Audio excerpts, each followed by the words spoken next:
রাজ্যে ফিরবে tata. ডানকুনিতে lux কোজির second ইউনিটের শিলান্যাস অনুষ্ঠানে আশ্বাস রাজ্য বিজেপি সভাপতি শ্রমিক ভট্টাচার্য। মুখ্যমন্ত্রী ও শিল্পমন্ত্রীর কাছে শিল্প মানচিত্রে সিঙ্গুরকে জোড়ার আবেদন শ্রমিকের।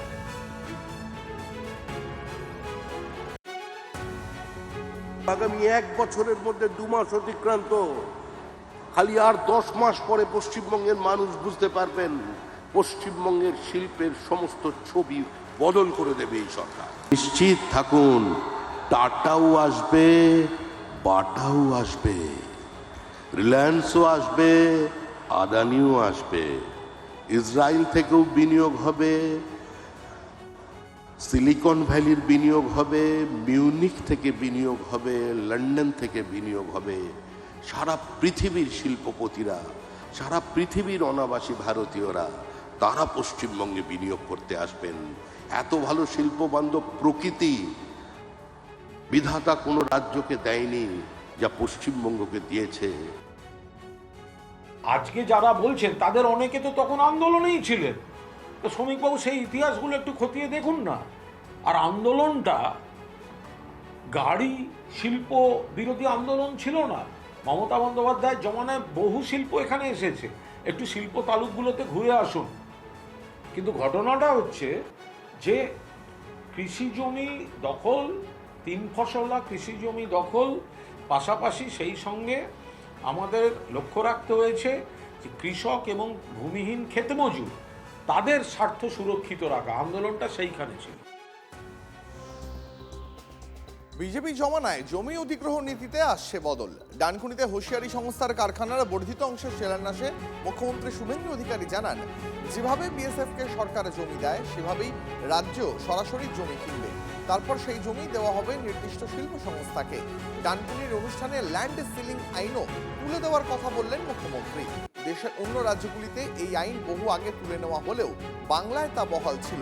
শিল্পপতিদের জন্য আরও একটি বড় ঘোষণা করেন মুখ্যমন্ত্রী। জানান, এবার থেকে কোনো সংস্থা 100 কোটি টাকার বেশি বিনিয়োগ করলে বিল্ডিং প্ল্যান বা অন্যান্য প্রয়োজনে জেলা পরিষদ, পুরসভা বা পঞ্চায়েত সমিতির কাছ থেকে আলাদা অনুমতি নিতে হবে না।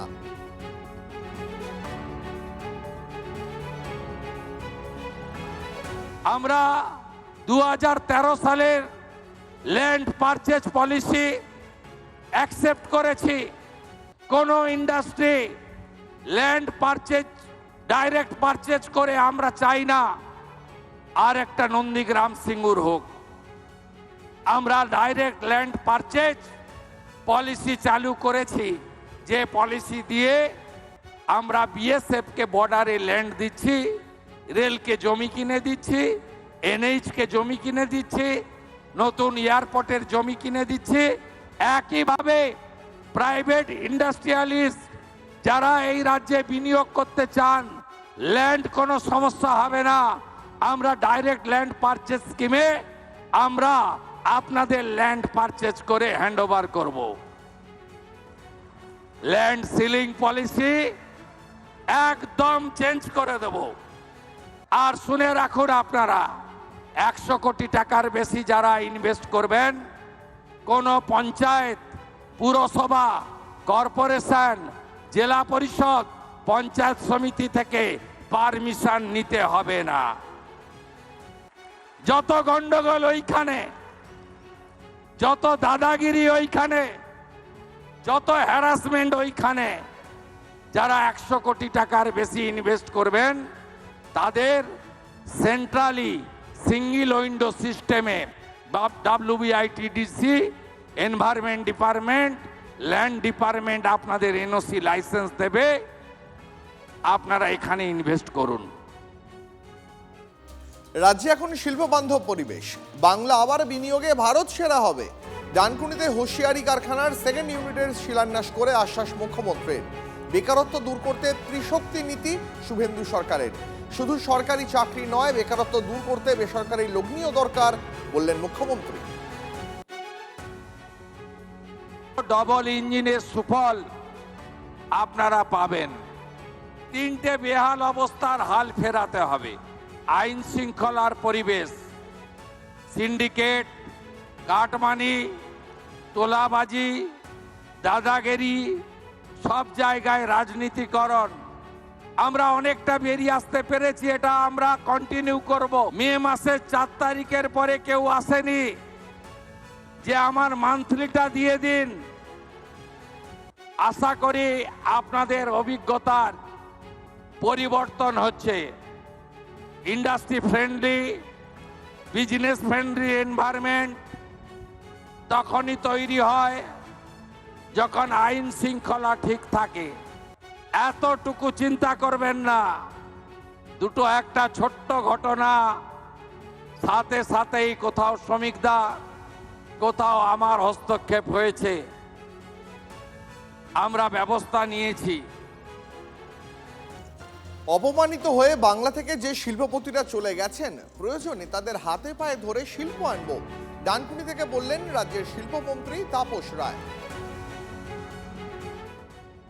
অপমানিত হয়ে বাংলা থেকে যে সমস্ত শিল্পপতিরা চলে গেছে,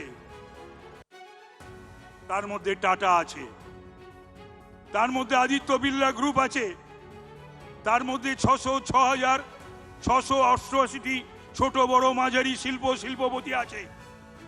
পশ্চিম বাংলার জন্য যদি প্রয়োজন পড়ে তাদের কাছে গিয়ে বাংলার স্বার্থে, বাংলাকে শিল্প সমৃদ্ধ করতে এবং বাংলার